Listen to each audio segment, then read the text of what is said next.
এখানে 5,000 টাকা আছে, আমরা ওষুধ কেনার জন্য সেই টাকাটি তুলে দিয়েছি। এবং এই রমজান মাস মানুষের যাতে মঙ্গল বা কল্যাণের মাস হয়ে থাকে, সবাই সবার পাশে দাঁড়াবেন এবং এই অসহায় মহিলাটির জন্য দোয়া করবেন। আল্লাহ পাক আমাদের সবাইকে ভালো কাজের জন্য কবুল করুক। রহমানির রহিম। দেশ এবং প্রবাস থেকে মুহূর্তে যারা দেখছেন সবাইকে আসসালামু আলাইকুম। আজকে আমি অবস্থান করছি বাংলাদেশের প্রথম বেওয়ারিশ হাসপাতালে। এখানে আমার পাশে যে মহিলাটি দেখতে পাচ্ছেন, আমাদের বেওয়ারিশ কর্মকাণ্ডের পাশাপাশি আমরা চেষ্টা করি ছোটোখাটো কয়েকটি কাজ করার জন্য। অনেকদিন যাবৎ আমাদের সাথে ধর্ণা দিচ্ছে, অসহায়ত্ব প্রকাশ করি, কিন্তু আমরা ব্যস্ততার কারণে সময় দিতে পারি না। আজকে ওনার পুরো ইতিহাসটি শুনেছি, 1-2 মিনিটে আপনাদের সামারি বলি। সেটি হচ্ছে, এই মহিলার স্বামী মারা গিয়েছে আজ থেকে 7 বছর আগে এবং তার কোনো পুত্র সন্তান নেই। একটি মাত্র মেয়ে, বিয়ে দিয়ে দিয়েছে কক্সবাজার, নাকি কক্সবাজার চলে গিয়েছে। এবং ওনার আর এই পৃথিবীতে ওনাকে দেখভাল করার মতো বা ওনাকে কেয়ার করার মতো কেউ নেই, কারণ ওনার মরণঘাতী ব্যাধি ক্যান্সার ওনার শরীরে বাসা বেঁধেছে। ওনার ফুসফুসে এবং জরায়ুতে 2 জায়গায় ক্যান্সার বাসা বেঁধেছে।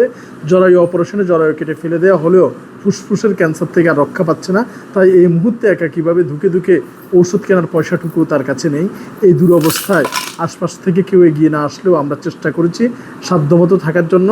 তেমনি তারই ধারাবাহিকতায় আজকে নগদ 5,000 টাকা ঔষধপত্র কিনে ডাক্তার দেখানোর জন্য আমরা সহায়তা করছি এই রমজান মাসে।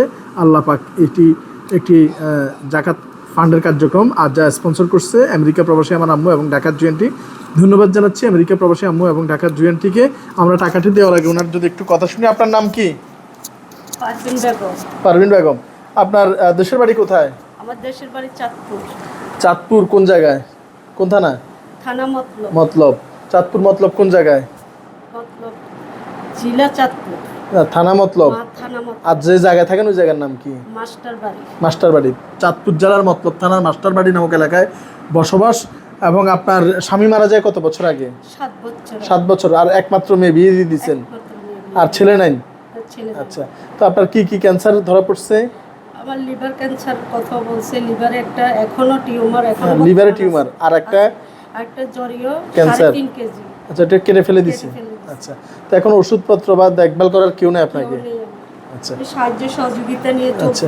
তো উনি যেটা বলছে যে ওনার যে সাহায্য করার মতো, ওনার চিকিৎসা করা বা ওনাকে কেয়ার করার মতো এখন আর কেউ নেই। একাকী জীবন, আর যার কেউ নেই তার জন্য আল্লাহ আছে। এবং আমরা আমাদের সাধ্য মতো ওনাকে আল্লাহ তাআলা এখান পর্যন্ত নিয়ে এসেছে এবং আমরা আমাদের সাধ্য যেটা ছিল সেই অনুযায়ী অন্তত ওষুধগুলো কেনার জন্য, যেহেতু জরায়ু কেটে ফেলে দেওয়ার পরে আরও 2টি ক্যান্সার তার শরীরে বাসা বেঁধেছে। এখানে সকল কাগজপত্র আছে এবং কে রাখে কার খবর আমরা তাই চেষ্টা করেছি আমাদের সাধ্যমতো। আমরা 1, 2, 3, 4, 5 এখানে 5,000 টাকা আছে, আমরা ওষুধ কেনার জন্য সেই টাকাটি তুলে দিয়েছি। এবং এই রমজান মাস মানুষের যাতে মঙ্গল বা কল্যাণের মাস হয়ে থাকে, সবাই সবার পাশে দাঁড়াবেন এবং এই অসহায় মহিলাটির জন্য দোয়া করবেন। আল্লাহ পাক আমাদের সবাইকে ভালো কাজের জন্য কবুল করুক। স্পেশালি ধন্যবাদ জানাচ্ছি আজকে আমেরিকা প্রবাসী আমার আম্মা এবং ঢাকার জুয়েন্টির স্পন্সরে নগদ 5,000 টাকা আমরা তুলে দিয়েছি।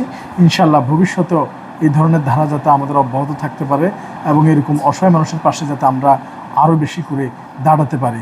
এবং এটি আমাদের কোনো চাঁদা তুলে কিংবা মানুষের কাছে খুঁজে টাকা ওঠানো নয়, শুধুমাত্র স্পন্সর নির্ভর কিছু কাজ আমরা করি, আর সেটা শুধু আল্লাহর সন্তুষ্টির জন্য। এবং ইনশাআল্লাহ আল্লাহ পাক ভবিষ্যতেও যাতে এই ধরনের কাজের সাথে আমাদের সবাইকে সম্পৃক্ত রাখে। ধন্যবাদ সবাইকে। বাংলাদেশের প্রথম বেওয়ারিশ হাসপাতাল থেকে বিদায় নিচ্ছি। আসসালামু আলাইকুম ওয়া রাহমাতুল্লাহি ওয়া বারাকাতুহু।